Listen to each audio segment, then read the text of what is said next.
senão vai ter que tomar vitamina D. Eu queria saber do senhor agora, com qual idade a criança começa a querer falar? Olha, se você considerar, eu considero linguagem. Existe uma linguagem corporal que começa na hora que nasce já, tá? E tem uma linguagem da fala que vai ficar lá e ela começa a balbuciar, tá? 9 meses, 1 ano, para chegar à fala com 2 anos, 2 anos e meio, tá? Às vezes atrasa quando o filho é o filho único, ou então tem muita gente que entende. Tem que entender que às vezes, o menino atrasou a fala, mas quando a gente fala para uma comunicação.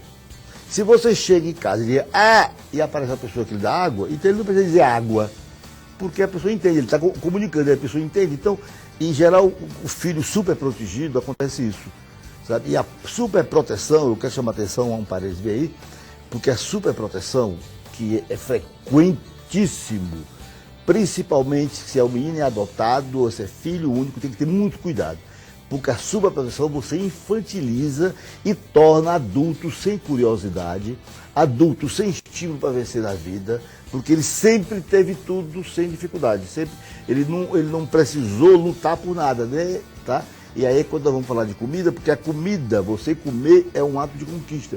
O primeiro ato de conquista de qualquer animal é se alimentar. Quando é que o pai pode observar que algo está errado aí em relação à fala? Quando demora a falar, de repente vai falar, engole palavras ou engole letras, entendeu? E ela não consegue se comunicar, um menino de 3, 4 anos. 2 anos ele já começa a completar uma palavra.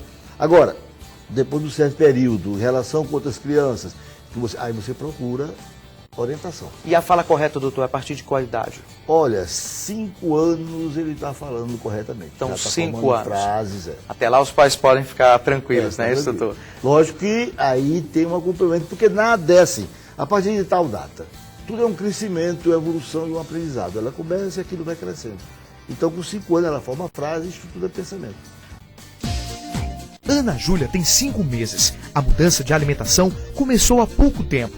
A mãe afirma que não está tendo dificuldades. Além do leite materno, Ana Júlia adora água, sucos e sua fruta preferida, mamão amassado. No início, sempre aquela primeira colheradinha, ela bota pra fora, bota pra dentro de novo, mas aí ela já tá se adaptando legal. Ela tá gosta muito de mamão, a gente dá banana, maçã, suco de melancia, água de coco, os sucos de frutas são melancia e laranja-lima, por enquanto, para não precisar adicionar açúcar, né? Eles já são doces naturalmente, então ela pegou bacana. André afirma que só teve algumas dificuldades no início, mas com muita paciência e algumas brincadeiras, ela vem conseguindo incluir alimentos importantes no cardápio de Ana Júlia. Na sopa são 3 tipos de legume, de cores diferentes. O arroz e o macarrão e algum tipo de carne ou peixe, mas tudo apenas bem cozido e bem esmagadinho. Tá aí essa guerra da alimentação, já a gente vai continuar a falar sobre esse assunto, que agora nós também estamos recebendo aqui nos nossos estúdios a nossa colega de trabalho, Eli Lopes, que há pouco tempo virou mãe do João Neto. Olá, Eli e João Neto, sejam bem-vindos ao Vida Sala, tudo bom? Bom dia, Vinícius, esse aqui é o João Neto. Esse é o famoso João Neto, né? Para quem não conhece, quem está em casa, esse é o João Neto, olha aí. O João Neto tá um pouco assustado, né, Eli? Eu acho que são as luzes aqui do estúdio, os meninos, todo mundo, ele fica... Não é um ambiente que é o dele, né? Lá em casa é bem calmo, bem tranquilo. Quem sabe, esse não vai ser um jornalista como você, daqui a uns dias tá aqui com a gente, né? Agora, Eli, você viu a matéria a gente falando sobre alimentação? Eu queria saber de você que é mãe agora, se é realmente isso. É difícil realmente a alimentação?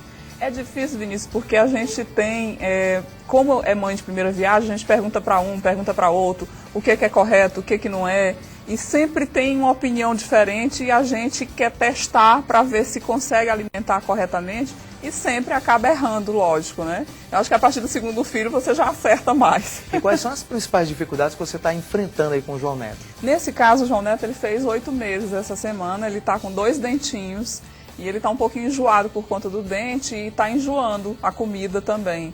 Ele tem uma certa dificuldade agora com a sopa, ele não quer comer a metade.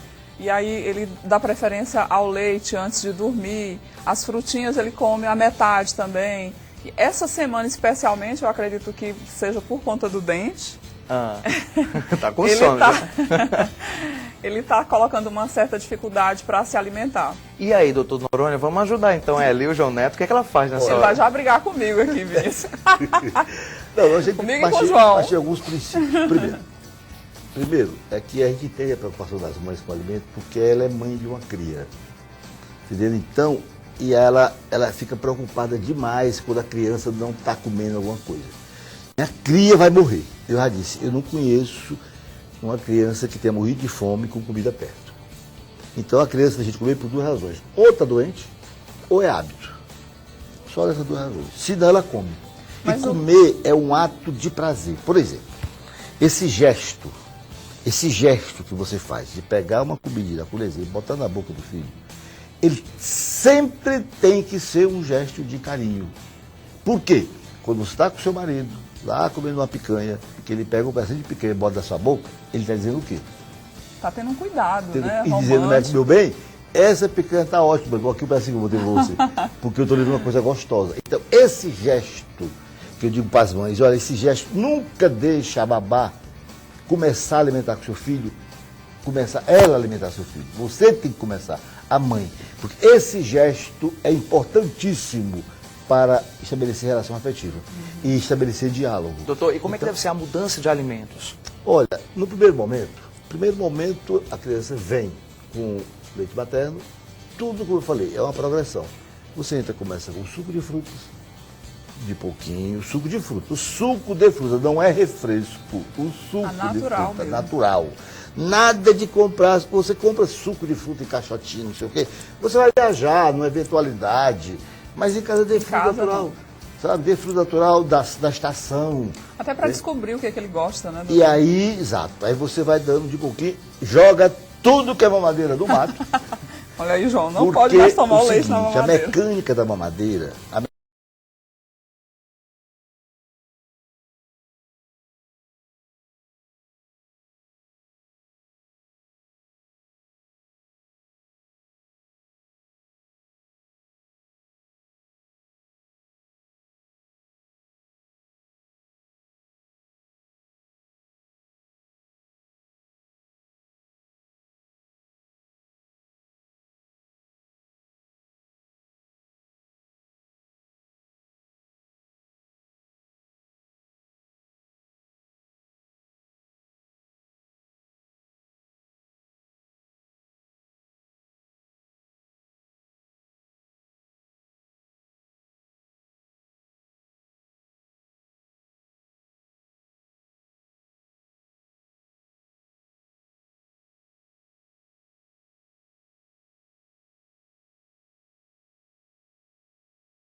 Está em torno da alimentação e da oralidade. E você estimula essa oralidade porque dá prazer para ela. Doutor Eli, a gente tem perguntas dos telespectadores, vamos ver a primeira para vocês?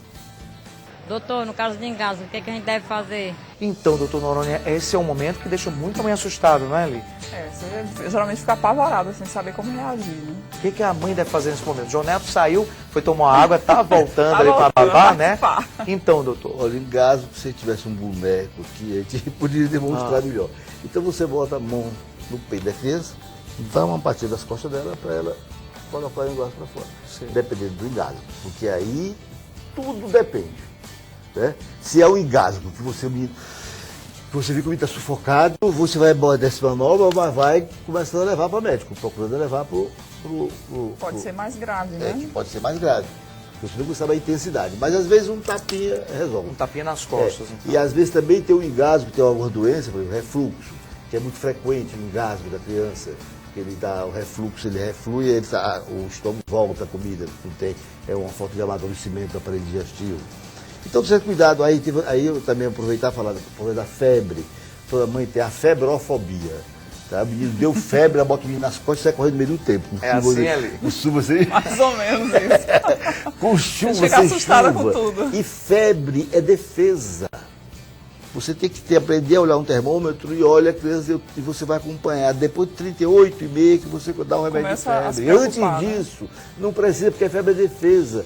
A febre, o organismo lança uma série de células que chamamos pirogênios no organismo, entendendo? E ele vai para combater a bactéria ou combater o vírus.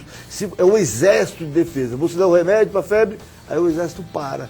E o vírus, a bactéria fica lá numa boa, ó, se multiplicando e o exército aqui parado, porque você parou o exército. Ok, então, doutor, a gente tem mais uma pergunta, vamos lá?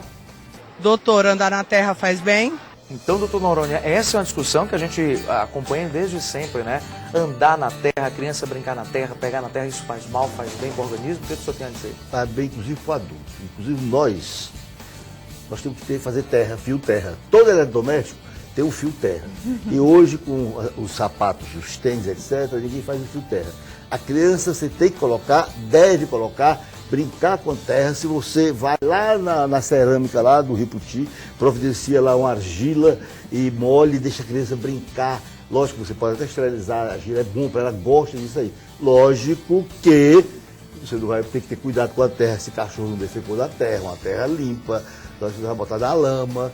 Hoje um problema, Vinícius, nos países desenvolvidos, um grande problema, você imagina na Alemanha, país do primeiríssimo mundo, um apartamento do 8º andar, que ele é ultra limpo.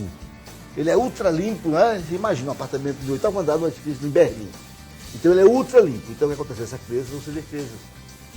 Elas são adolescentes com mais Cresce frequência. sem resistência nenhuma. Cresce sem resistência nenhuma. Um menino desenho pra cá, pegou uma vermezinha e desanda todo. Então é importante, é importante o contato com a terra, com a natureza. Para todo mundo, não é só para criança, não. Ok, então. Para todo mundo esse contato. Não vamos perder esse vínculo jamais, porque nós somos mente, corpo e ambiente. Nós não podemos, não dá para desvincular disso. É importante, né, É doutor? importante. Vamos ver então a próxima pergunta? Eli, valeu a pena ser mãe, por quê? Então, Eli, essa pergunta aí para você, então. Responda lá para ela.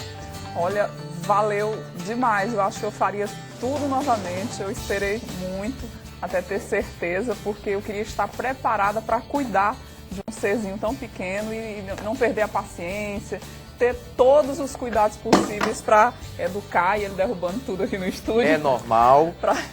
Para educá-lo e para participar em todos os momentos desse processo de descoberta dele do mundo, com toda a paciência possível.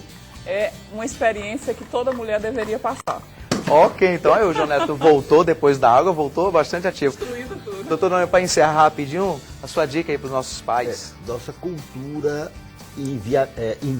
torna a criança invisível. Aham. Entendeu? É incrível como todo mundo vai ser pai e mãe e nenhuma escola ensina o que é uma criança. Não faz parte da discussão, da formação do ser humano o que é uma criança. Por quê? Porque a criança ainda é um ser preconceituoso em cima dela. Nós não temos a visão que deveria ter a respeito da criança.